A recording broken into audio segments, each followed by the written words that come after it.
Okay, Dan, well, the first question I have to ask this because ultimately commentators are going to be coming at me, so I'd rather do it on the screen. And your goalkeeping coach just calls you Goalie. So your surname, how would you pronounce it? So it's pronounced Gyollai. GMY is a letter back at home in the alphabet, so everyone gets it wrong. The usual one I hear is Gyollai, so that's probably going to be the easiest one for everyone to replicate. I want to call you Dan. That's Dan the Goalie. It's been my nickname for a long time. It kind of works well. Coming away in pre-season when you're a new player, it must be really nice to get to know people, not just in the Goalkeeper Union, but also the rest of the players as well, because you're on top of each other really for a week. It is, and it's the best opportunity I get at meeting everyone.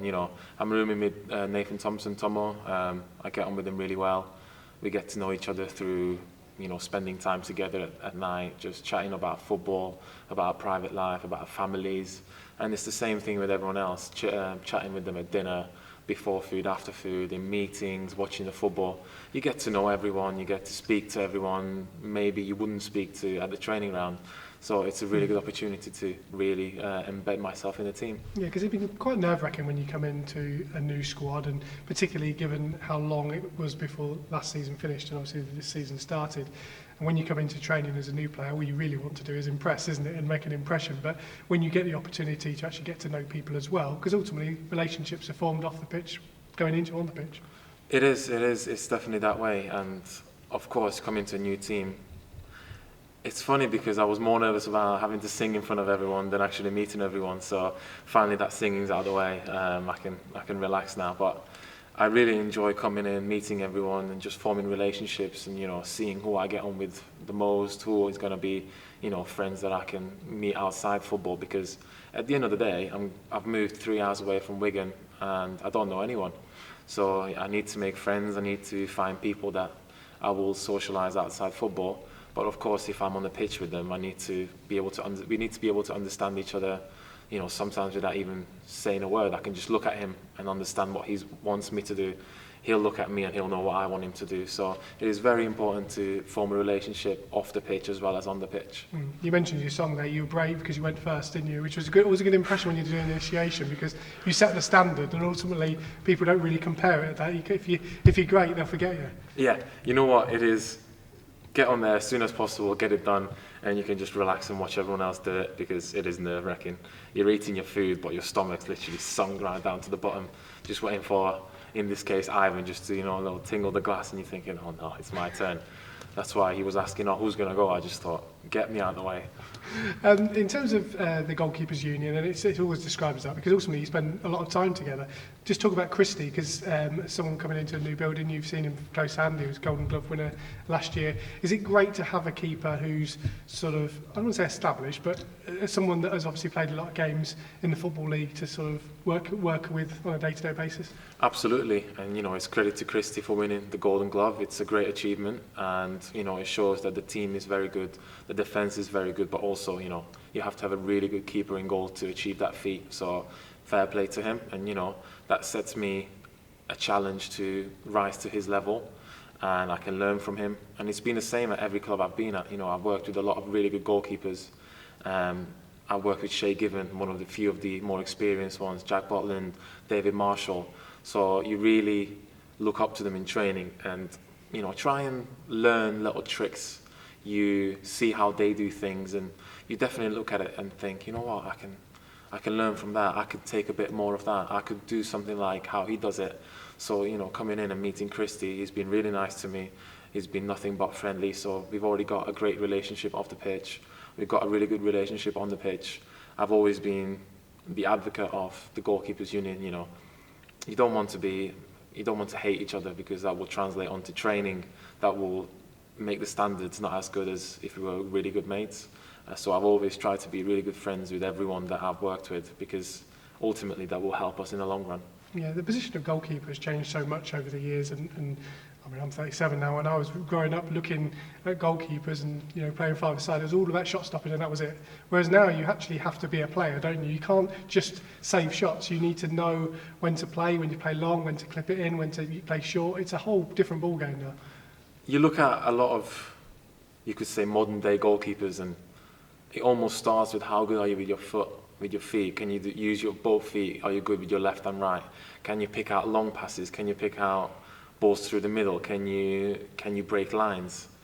And almost, being a good goalkeeper is a given. Being a good distributor of the ball has to also now be a given. So it's really evolved from even when I was a little kid, 8, 9, I used to be a winger. And I just used to run down, used to shoot from anywhere because I had a good left foot, and that used to be it. And I think that helped me in terms of being good with my feet, because I've always, had the ball at my feet.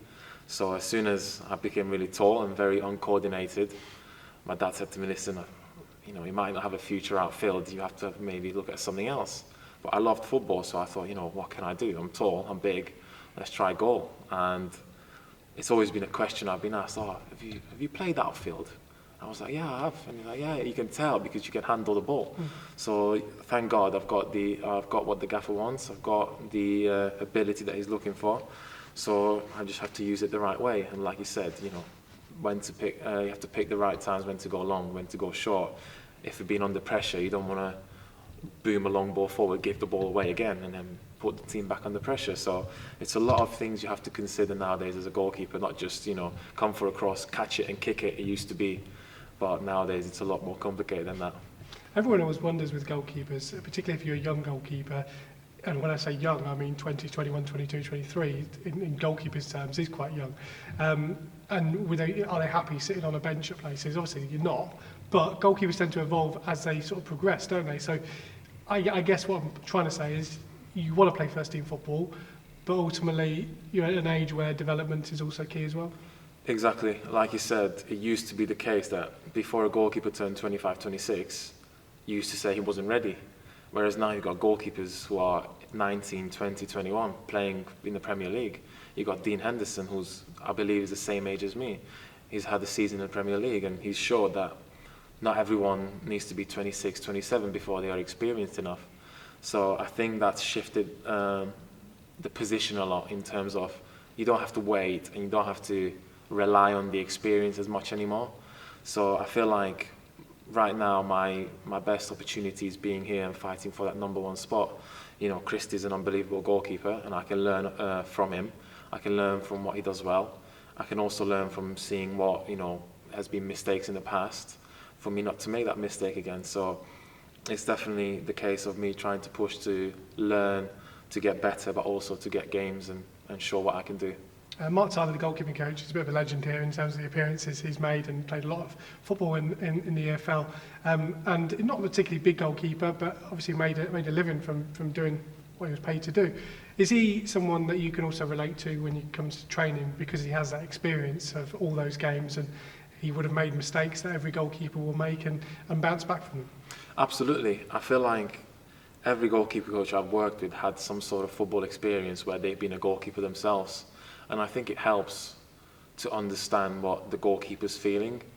Without having been on a pitch, it's really hard to understand what goes through your head in certain situations, when you make a mistake, when you make a good save, when you give the ball away, when you put a really good pass through.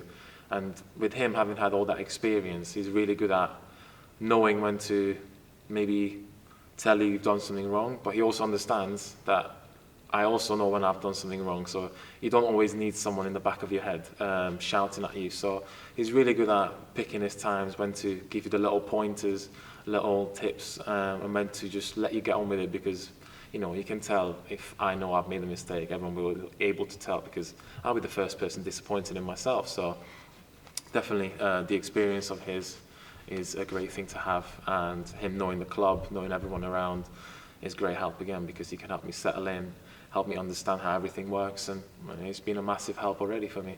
And speaking to the strikers, sometimes when they miss a chance, like Mo Issa said actually in an interview this week, he was distraught, went home and he couldn't get it out of his head. Are you someone that lets a mistake affect you, or are you someone that you think, well, listen, I'm a goalkeeper, that's my job, if it goes in, it's going to happen eventually, you just have to bounce back from it, be mentally strong from it?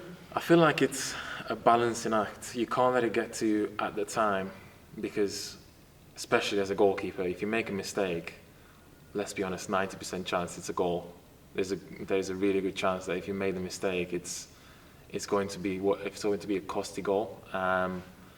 But if you let that affect you whilst you're still on the pitch, it will turn into 2, 3, 4, 5 mistakes, and you definitely cannot let that happen. So I've always been told to just take a deep breath, 2 or 3, breathe in, breathe out, let it go, and we'll talk about it after the game. And yes, when I do go home, of course, I sit at home in bed after the game, I think, oh my God, how have I done that? Why have I done that? But I cannot let that happen whilst the game is still going on. So it is definitely a balance of, at the time, let it go, get on with it, and concentrate. After that, then definitely have a look at it, see what I've done wrong, and make sure we learn from it. Yeah. In terms of your story, obviously, say you're at Stoke and obviously Wigan. How did you end up coming across from Hungary? What was it? Was it been the dream to come across, or was it a family situation, or how did it work? It was always the Premier League for me. You know, I looked at English football as this, the holy league of football. As a kid, if you flick TV on in Hungary, you probably catch the big games. You don't really get all the league games. You catch a few Premier League games. And it used to be Van der Sar at Manchester United, who I looked up to and thought, oh, I really like what he's doing. I'd love to get to his position. So when I was about 14, 15, I was playing for national team. I was playing for my academy team back in Hungary. And I believe I just got spotted in an under-16s friendly against Slovakia with my national team. And I got the chance to go for a trial for a week. I could not say yes quick enough. I just said, of course, please, I'd love to. I went to Stoke, had a week of training. I really enjoyed it. And thankfully, before I even got back from the flight, my parents had the call to say, yes, the club wants to sign him. And they didn't tell me. So I landed, got in the car. You know, I was thinking, oh, maybe get a call next week or later on. They stopped at a restaurant because we used to live about 3 hours from the airport, so it was a long journey. Stopped at a restaurant and gone, oh, congratulations. And I've gone, what's going on? They gone, we had the phone call on Friday, even though today's Sunday. They want you. And I just broke down crying. I couldn't believe it. And I moved over myself on my own. I had a really good host family. They looked after me. I went to high school, did my GCSEs. So I've been living here for 8 years now on my own, technically. And my family's still back in Hungary. Just trying to keep in touch on FaceTime. They moved closer to Budapest now, so it's a lot easier for me to go and visit. But it was a crazy few weeks and few months when I've gone from playing in Hungary and going to school in Hungary to all of a sudden I'm at a Premier League academy. I'm going to school in England, doing GCSEs, and I just couldn't even process what was going on.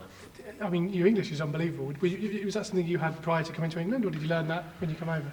My mum's going to watch this, and she will want the credit. She's an English teacher. So in high school, she actually taught me English.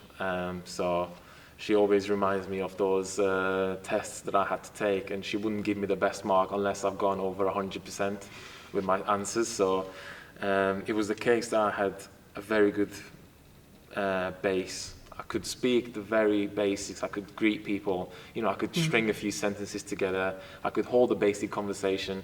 But going to high school, having to do my GCSEs was definitely a massive help. I was relying on basically just making sure I communicated. I didn't have anyone else who spoke my language, and the only language I could speak was English, so I had to learn English. Got my GCSEs done, and I have to credit, going to high school for a year, having those teachers look after me, giving me extra lessons in English. That's definitely helped me massively. And just finally, obviously, with lockdown and everything going on in the world, has it been hard during this period of time, knowing your family are obviously in Hungary? Because, it's obviously affected every single country, and I'd imagine they've been worried about you just as much as you've been worried about them. Yes, definitely.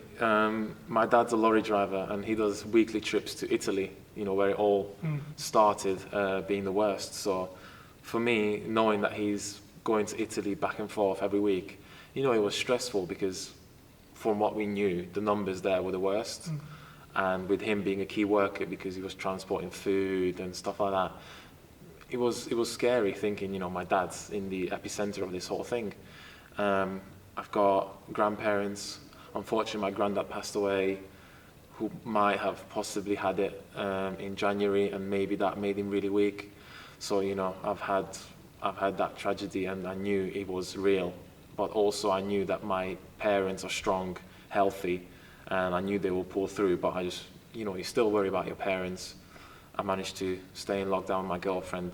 The plan was to go home and see my family, and obviously that never happened because of flights being cancelled and the quarantine and, you know, the country being on lockdown. So it was a bit of a shame that I didn't get to see them, but they're also sad about it. They also understand that this is the best thing for me. I can't afford to go home for a week and have to isolate for 2 weeks. So they're just really happy that I ended up, you know, getting the fruits of my hard work, getting the contract at Peterborough and getting everything sorted. So hopefully it will all turn out to be a good few months, even though it's been a really negative one for everyone else.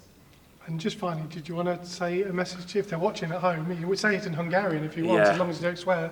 No, I'm not a swearer. My mum would kill me, especially she's a teacher, she teaches elementary school, so köszönök szépen mindent, amit értem tettetek, nagyon-nagyon szeretlek titeket, és innen is puszillak titeket.